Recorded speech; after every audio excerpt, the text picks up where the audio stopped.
Hello friends, welcome back to the channel. मेरा नाम कुणाल है and currently I am working as a senior section engineer in Indian Railways at Liluah workshop. तो जो भी अभ्यर्थी अपना पैनल का वेट कर रहे थे आफ्टर आपका डीवी एंड मेडिकल कंप्लीट हो गया था, जो कि आपने जेई सी एन 03 2024 का फॉर्म भरा था एंड CBT 1 CBT 2 प्लस डीवी एंड मेडिकल कंप्लीट होने के बाद आप पैनल का वेट कर रहे थे, तो आपका एकदम मतलब रेलवे के इतिहास में बताऊं तो सबसे पहली बार हुआ है कि 19 अगस्त को आपका डीवी कंप्लीट हुआ हो और 22 अगस्त को जो है वो आपका पैनल आउट हो गया हो, है ना। तो ये ऐसा करने वाला कौन है? गोरखपुर, आरआरबी गोरखपुर जिनका भी है, आरआरबी जेकेपी जिनका भी है, उनका जो है वो पैनल आउट हो चुका है। एंड पैनल में क्या क्या दिया हुआ है वो हम देख लेते हैं, क्या क्या और कितना मतलब सीट वैकेंट रहा पैनल में, और आपका कितने के लिए रिक्रूटमेंट हुआ था, कितना सीट के लिए जो पैनल आ गया है, एंड कितना आपका जो है उसमें वैकेंट सीट है। ओके, कुछ कमियां रह गई थी, वो कमियां हम देख लेते हैं। इसके बाद जो पैनल आ गया, अब नेक्स्ट प्रोसेस क्या है,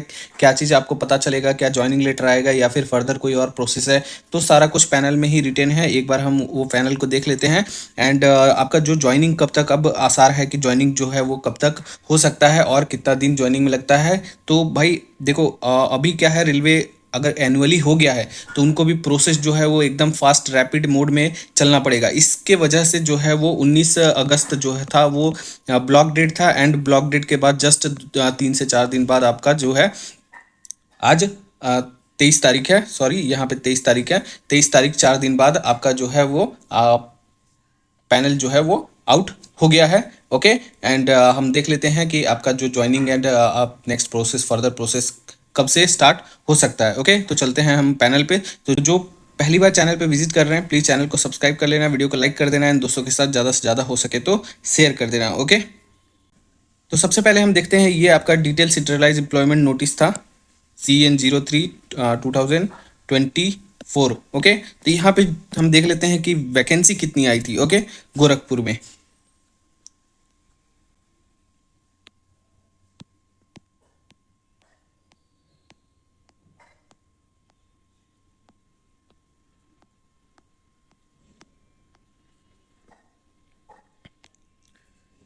तो ये है आपका RRB Gorakhpur, and RRB Gorakhpur में आप यहाँ पे नीचे जाओगे तो यहाँ पे दिखेगा आपको टोटल वैकेंसी कितनी आई थी। तो टोटल वैकेंसी आपका जो था वो 259 वैकेंसी आई है। 259 वैकेंसी जो है वो 2024 में आई थी। ओके, एंड अभी हम देख लेते हैं कि पैनल में कितने का आया है लिस्ट में, है ना, कितने नंबर कैंडिडेट का शॉर्ट लिस्ट हुआ है पैनल में। ओके, तो ये है आपका पैनल आया है गोरखपुर की तरफ से, RRB railway Recruitment Board Gorakhpur, government of India, ministry of railways के तरफ से आज के दिन आया है 23 अगस्त को आपका पैनल जो है वो जारी हो गया है। यहाँ पे लिखा हुआ है provisional panel for level 6-7 under CN 03 2024 JE and other 7, किस लिए जिसमें इसमें जो था वो इसका पोस्ट था केमिकल सुपरवाइजर रिसर्च, ये वाला जो था वो 7 का पोस्ट था।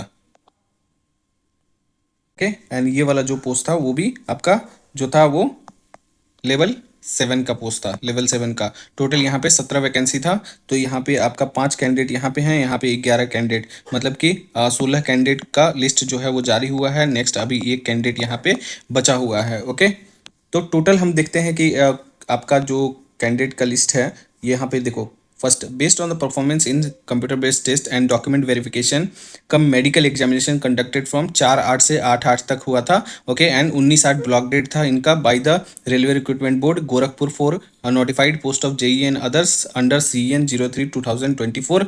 Candidates are bearing the following roll numbers arranged horizontally in ascending order and not in merit order, है ना, मेरिट ऑर्डर नहीं है, ये असेंडिंग ऑर्डर में ये रोल नंबर आपका दिया हुआ है। Have been provisionally shortlisted to panel. Okay, provisionally लिखा हुआ है बट आपका 100% ये है, आपका पैनल में आ गए, मतलब कि 100% आपका जॉब जो है वो कंफर्म हो गया है। ओके, हर जगह आप देखोगे आपका ज्वाइनिंग में भी आपका प्रोविजनली ही लिखा हुआ रहता है। ओके, जब तक आप परमानेंट स्टाफ नहीं बन जाते तब तक आपका हर एक चीज़ में प्रोविजनली ही लिखा हुआ रहता है। ओके, तो टोटल ये देखा जाए तो यहाँ पे आपका इतना सारा लिस्ट है। ओके, ये हम कंपैरिजन बाद में करेंगे कि किसमें कितना सीट बचा हुआ है। एंड टोटल हम देख लेते हैं कि आपका जो वैकेंसी था वो 259, जैसा कि मैंने अभी जस्ट दिखाया, के लिए आया था। एंड यहाँ पे जो लिस्ट मैंने काउंट किया है वो थोड़ा बहुत एरर हो सकता है, अगर आप अच्छे से काउंट कर लेना। मैं जल्दी में काउंट कर लिया तो मुझे 236 के आसपास मुझे मिला जो बच्चे शॉर्ट लिस्टेड हैं, है ना, फर्दर प्रोसेस के लिए ज्वाइनिंग के लिए 236 का ये पैनल में जो है वो रोल नंबर है।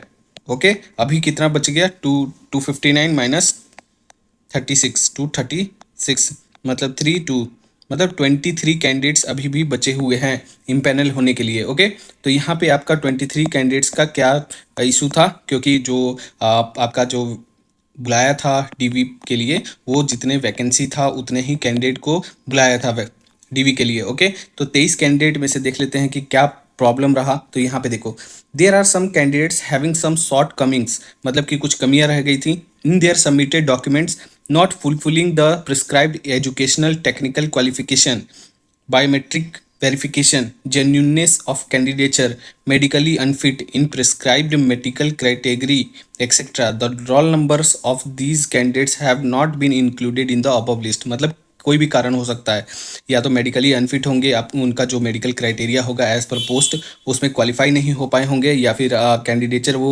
मतलब किसी वजह से कैंसिल हो गया होगा, या फिर बायोमेट्रिक उनका अच्छे से नहीं लग रहा होगा।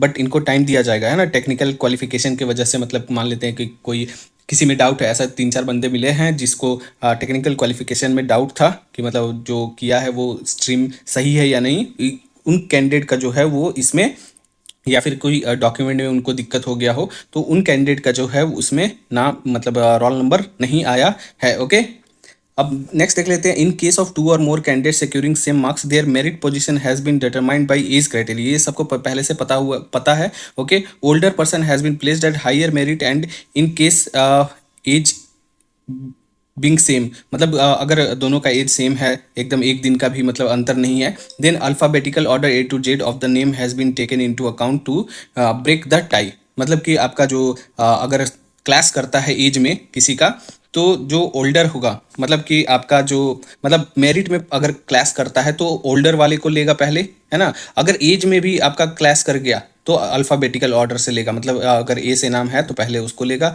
अगर मतलब एस से नाम है तो उसको बाद में मेरिट के अकॉर्डिंग लेगा। ओके, नेक्स्ट हम चौथा पॉइंट देख लेते हैं, candidature of all the candidates appearing in this provisional part result is purely provisional and is liable to be cancelled in case of any inconsistency, deficiency of the data furnished by them in the online application or any malpractices on the part of candidate coming to the notice at any stage of recruitment appointment process. It may be noted that merely getting placed in the provisional panel part result does not entitle her him in any way to an appointment in railway. ये सब में लिखा होता है, इससे डरने की जरूरत नहीं है। इसमें बोला गया है कि जनरली कि कुछ भी डिफिशेंसी, इनकन्सिस्टेंसी अगर मिलता है तो कभी भी हम पैनल विड्रॉ कर सकते हैं, ऐसा बस लिखा हुआ है। जैसे हमारा हुआ था 31/1 को पैनल आया था एंड इसको विड्रॉ करके 6/2 को फिर से पैनल रिवाइज पैनल दिया गया था, क्योंकि मेडिकल क्राइटेरिया की वजह से कुछ प्रॉब्लम आ गया था उसमें, है ना। ऑडिट होता है पैनल का, ऑडिट होने के बाद पैनल जो है वो रिलीज किया जाता है, तो उसमें पकड़ाया था। उसके बाद हमारा 6/2 को फिर से पैनल रिवाइज किया था। ओके, तो बट ये जो है वो 100% आपका सेलेक्टेड हो, है ना। नेक्स्ट हमारा देख लेते हैं 5th point, while every care has been taken in preparing this provisional part result. देखो पार्ट रिजल्ट है ना, पार्ट रिजल्ट, ये इस पे जोड़ देना, पार्ट रिजल्ट मतलब अभी आएगा, फाइनल रिजल्ट भी आएगा। यहाँ पे अगर पैनल अगर फाइनल होगा तो उसमें फाइनल पैनल लिखेंगे। ओके, फाइनल पैनल, ठीक है। तो पार्ट ये पैनल है। Okay, RRB reserve the right to certify any inadvertent error और टाइपोग्राफिकल प्रिंटिंग मिस्टेक, ये सब वही है ना, ये इंपॉर्टेंट है। The name of the candidates of this provisional part result is being forwarded to Principal Chief Personal Officer, है ना, PCPO।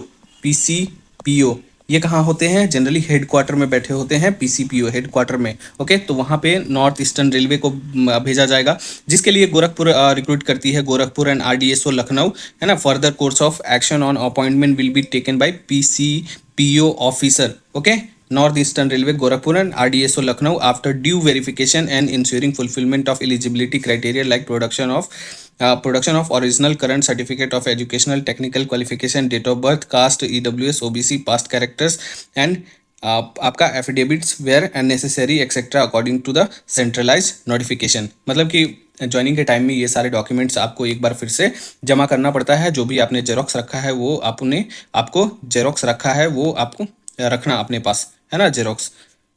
मतलब सेट दिया होगा ना डीवी के टाइम, वही सेट अपने पास रखना, जॉइनिंग के टाइम में वो काम आएगा। और अदर डॉक्यूमेंट भी उसके साथ आपको बना के दे जाना पड़ेगा। All candidates will require to submit an affidavit that their degree, diploma certificate and caste certificate as the case may be are genuine and valid. एक एफिडेविट बनाना पड़ता है ज्वाइनिंग के टाइम में ही, आपको वो उसका जो है वो फॉर्मेट आपको मिल जाएगा, है ना। वो आपको एफिडेविट बना के लेके जाना है। ओके, और कोई मतलब इसमें ज़्यादा कुछ है नहीं, इंपॉर्टेंट देख लो यहाँ पे वही सब सेम चीज़ लिखा हो रहता है। ओके, और कुछ इसमें देखने वाली बात है नहीं। आपका जो ये पैनल है, ये आपका पार्ट पैनल है। ओके, पार्ट पैनल है, ठीक है। इसके बाद भी पैनल आपके आएंगे। ओके, अगर 236 कैंडिडेट को बुलाया है अभी ज्वाइनिंग के लिए, तो आपका जो है वो अभी 23 कैंडिडेट और बचे हुए हैं, इनका भी आएगा। या तो आपका जो अगर इसमें से फिट होते हैं तो बुलाएगा, नहीं तो आपका सेकेंड डिवी लिस्ट आएगा, मेरिट डाउन करके आएगा। ओके, तो वेट कीजिए आप लोग, ठीक है। जिनका सिलेक्शन नहीं हुआ था डीवी के टाइम, में भी आपका सेकंड डीवी लिस्ट आएगा, उसमें आपका सिलेक्शन हो सकता है। 23 कैंडिडेट का आपका चांसेस और है। ओके, ठीक है। और आपका जो पैनल है, पैनल आने के बाद मैंने जैसा पहले बता चुका हूँ कि बहुत मतलब प्री अलॉटेड होता है पोस्ट सारे, मैं बहुत बार बोल चुका हूँ प्री अलॉटेड होता है। तो अभी जो एनुअली हो गया, इसके वजह से 4-5 दिन में ही आपका जो है वो पैनल जारी हो गया। एंड बहुत अच्छी बात है, ऐसे प्रोसेस जो है वो एकदम फास्ट हो गया है। ओके, मतलब बहुत फास्ट हो गया है। ओके, एंड नेक्स्ट 2025 भी जल्दी आने वाला है, जो भी 2025 का टारगेट कर रहे हैं। ओके, एंड जो आपका पैनल है, वो पैनल आने के बाद मैंने जैसा बताया था कि हेडक्वार्टर जाता है पीसीपीओ के पास, प्रिंसिपल चीफ पर्सनल ऑफिसर, है ना।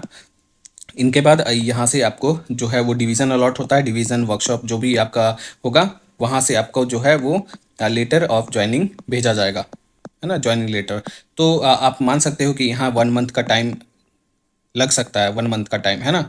यहाँ आरआरबी का काम खत्म हो गया आपका, आरआरबी से अब कोई लेना देना नहीं है। आपका जो भी काम है वो अब हेडक्वार्टर पे पहुंच जाएगा फाइल। उसके बाद 1 मंथ के बाद आपका ज्वाइनिंग लेटर जो है वो आना स्टार्ट हो जाएगा।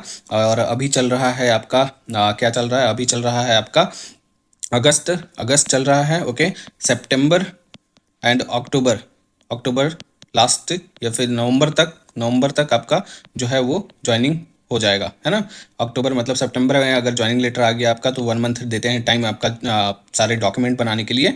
तो नवंबर तक आपका जो है वो ज्वाइनिंग 100% हो जाएगा। ओके, तो 2026 आपको नहीं जाना पड़ेगा, 2025 में ही आपका जो है वो ज्वाइनिंग एकदम फाइनल हो जाएगा। ओके, तो ऑल द बेस्ट सबको, जिनका भी सिलेक्शन हुआ है कॉन्ग्रेचुलेशन टू ऑल।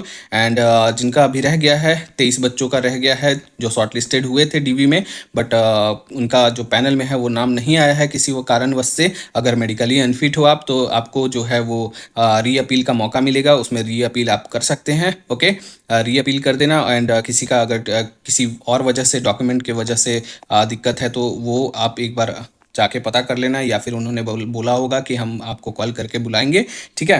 तो चलो, अभी जिनका भी है ब्लॉक डेट एंड होने के बाद अब 5-6 दिन वेट करो सब लोग, है ना। अगर ज़्यादा वैकेंसी है, मान लेते हैं 400 प्लस वैकेंसी है, तो 10 दिन 15 दिन के आसपास वेट करो। ओके, 10-15 दिन में आपका भी जो है पैनल धीरे धीरे आ जाएगा। और जैसा कि मैंने बताया था आपको पहले ही कि जो पैनल है वो आपका आरआरबी वाइज आएगा, है ना, एक साथ नहीं आएगा, आरआरबी वाइज आएगा, आप एक साथ नहीं आएगा।